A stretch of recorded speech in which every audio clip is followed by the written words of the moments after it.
그렇게 많은 국방비를 부담하고 있으면서도 안보는 항상 불안에 떨고 있어요. 과거에 어떤 대통령이 그래서 부끄러운 줄 알라고 얘기했지 않습니까? 그 돈으로 떡 싸먹었느냐고 답을 해야 될 때가 온 것 같습니다.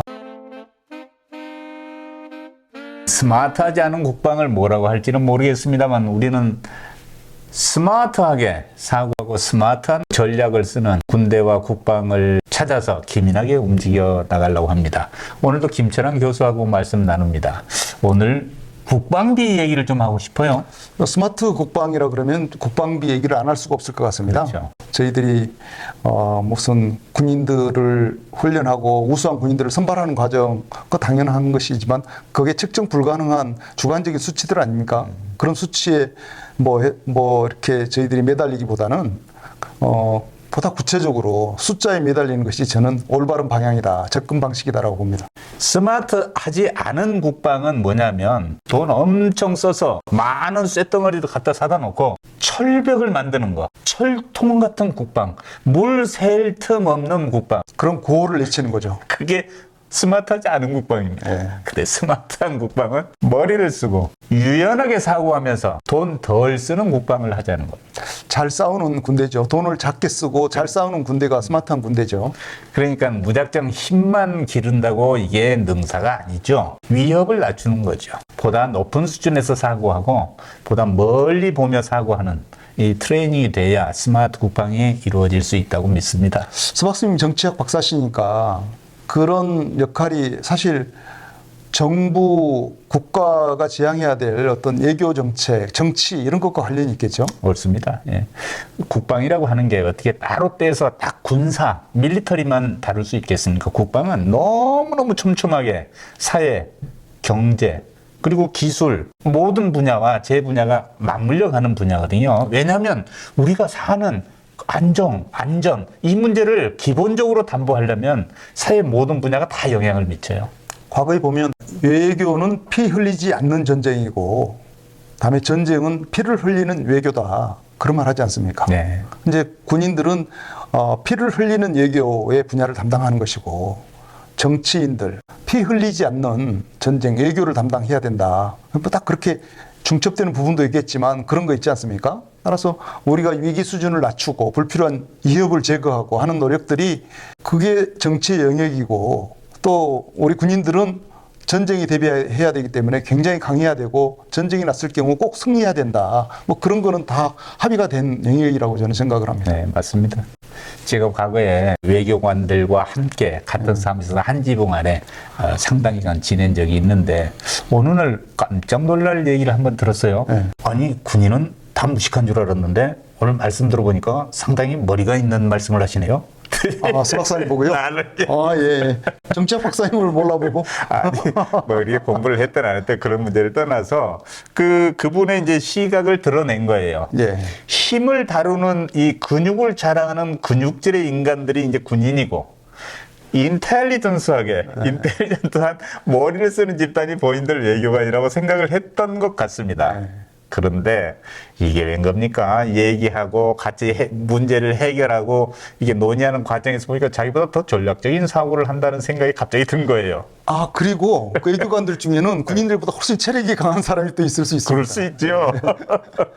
그래서 웃은 적이 있는데, 그런데 오늘 이제 국방비 이거 우리 지금 부담이 많죠? 제가 국방비에 대해서는 제가 좀 오랜 저의 관심사입니다. 그렇군요. 제가 군수 분야를 하고 했기 때문에 스 박사님도 가끔 국방위 국회의원들이 하는 얘기 들으면 각 군에서 자군 예산을 따기 위해서 치열한 전투를 하는데 이게 실제 전쟁보다 더 치열하다, 깜짝 놀랐다라고 얘기한 의원들 그런 얘기 들으신 적 있습니까? 그러면 많이 있죠. 저는 그런 경우를 이제 의원들이 보고 놀란다고 그러는데 실질적으로 국방비가 군대를 거의 좌지우지할 정도로 대단한 거 아닙니까? 국방비 없이 할 수 있는 건 없고요. 뭐 우리가 훈련을 한다고 하더라도 물론 많은 시간과 노력이 드는데 국방 예산이 본질적으로 국방력과 비례한다고 저는 보는 게 맞습니다. 일반적인데요. 제가 맞는지 모르겠지만 우리 지금 정부 예산에 그 교육, 복지 다음으로 국방비 아니에요? 규모가 하여튼 엄청난 분야인데 이걸 잘 써야 되지 않겠습니까? 그래서 이제 그 예산을 어떻게 하면 잘 쓸 것이냐 하는 것이 누구든지 중요한데 예산을 많이 확보하려는 그런 노력을 하는 것은 일견 또 타당한 면이 있습니다. 네. 근데 우리나라의 국방비 수준은 절대 사이즈로 볼 때 세계 한 5, 6권 되나요? 제가 인도에서 근무를 할 때 인도 국방 예산이 작년도 기준에서 80조입니다. 저희가 한 60조 되고요. 그렇죠. 인도는 나라도 크고 저희가 병력이 한 지금 한 55만 되는데 인도는 130만이거든요. 거의 2배 정도 되는데 우리는 60조, 거기는 80조다 해서 인도가 거대한 군대를 가지고 있기 때문에 저희보다 국방 예산이 많은 건 당연하지만 우리가 생각했던 것처럼 한 120조 정도는 되지 않는구나 라고 생각해서 인도가 나라도 많고 병력이 많아서 쓰는 이 국방비 가성비 면에서 좀 봐야 되겠다 해서 제가 좀 들여다봤어요. 그래요? 그런데 제가 그때 약간 놀랬던 것 중에 하나가 그 80조 중에 25조가 군인연금이었습니다. 아하. 그러면 실제로 군인연금을 빼면 55조 정도 남잖아요. 우리가 군인연금에 투입되는 예산이 어느 정도냐 봤더니 1.5조 정도 된대요. 그러면 우리는 약 58조예요. 그래서 그러면 우리 국방비가 인도보다 많다는 거야? 라고 제가 좀 당황했습니다. 14억 인구인 인도보다 우리가 많은 거요? 인도는 파키스탄과 분쟁을 하고 중국과도 수시로 국경에서 대치해서 실제로 육박전도 벌이고 있는 나라인데 그 나라보다 우리 국방 예산이 많다는 게 언뜻 믿어지지가 않았습니다.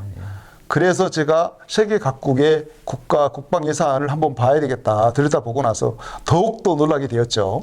무엇입니까? 그게 뭐냐 하면 미국이 천조국이라고 불리지 않습니까? 미국의 국방 예산이 약 작년도 기준으로 1,100조가 넘습니다. 상상을 할 수 없는 얘기야. 세상의 모든 미국 외에 다른 나라가 합친 것보다 많은 거네. 거의 그렇다고 봐야죠. 강대국이라고 하는 주변의 중국이라든가 러시아, 일본 이런 나라들 국방 예산을 쭉 보니까요. 실제로 중국이 한 300조가 좀 넘잖아요. 그렇죠. 다음에 러시아가 100조가 조금 넘고 일본은 저희랑 비슷합니다. 근데 여기에 인구를 한번 따져보십시오. 미국이 인구가 3억이 좀 넘잖아요.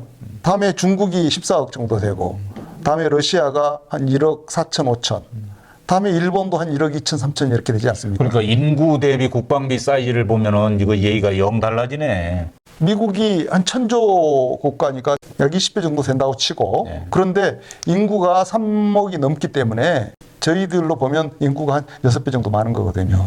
근데 수 박사님이 혹시 과거에 우리 CO2 때문에 세계적으로 CO2 배출을 줄이기 위해서 노력한 거 지금도 세계 기후 협약의 주 관심사고 기후 변화 대비해서 지금 세계가 지금 관심 투입하는 거 아니에요? 근데 이제 CO2를 줄이기 위한 국제 협약에서 주로 논의되고 있는 게 뭐냐면 지금 CO2 배출이 많은 나라가 중국, 인도 이런 나라입니다. 물론 미국도 기본적으로 많은 나라고요. 그래서 가장 미국도 노력을 할 테니 중국, 인도 너희들 배전의 노력을 가하라고 국제사회가 요구한 겁니다.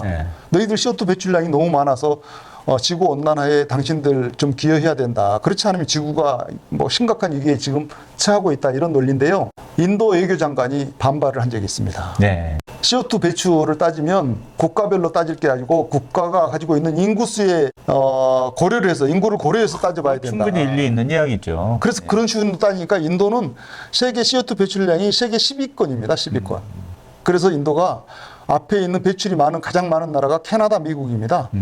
너희들 당신들이 주범이다라고 반격한 바가 있습니다. 그렇지. 캐나다, 미국, 호주 이런 나라들이 산업화가 돼서 그리고 목축업이 또 크잖아요. 사이즈가. 지금 현재는 세계적으로 CO2 얘기하면 그 논리로 문제 해결책을 내놓도록 되어 있습니다. 맞아요. 국방비도 그런 논리로 치면요. 미국이 단연코 1위죠. 미국은 인구 1인당 이 국방비 액수가 3,500만 원 정도 되죠. 이런 논리로 치면 저희가 1,000만 원이 넘습니다. 약 1,200만 원 정도 되고요. 1,000만 원을 넘는 나라가 저희가 그 다음입니다. 미국 다음. 그렇죠. 우리가 5천만에 61조니까 60조면 1,100만 원 되겠네요. 그렇죠. 일본이 그런 식으로 하면 500만 원 정도밖에 안 돼요. 그렇지. 인구는 2배인데 2배가 넘어요. 비슷하니까. 그러니까 저희가 국민 개인당 부담하는 국방비로 보면 일본의 2배 이상이 되거든요. 얼마나 많은, 이게 깜짝 놀랄 만한 일 아닙니까? 인도로 치면 저희가 제 기억에 25배 이상 그렇게 많은 국방비를 저희들이 부담하고 있는 거죠. 그래요.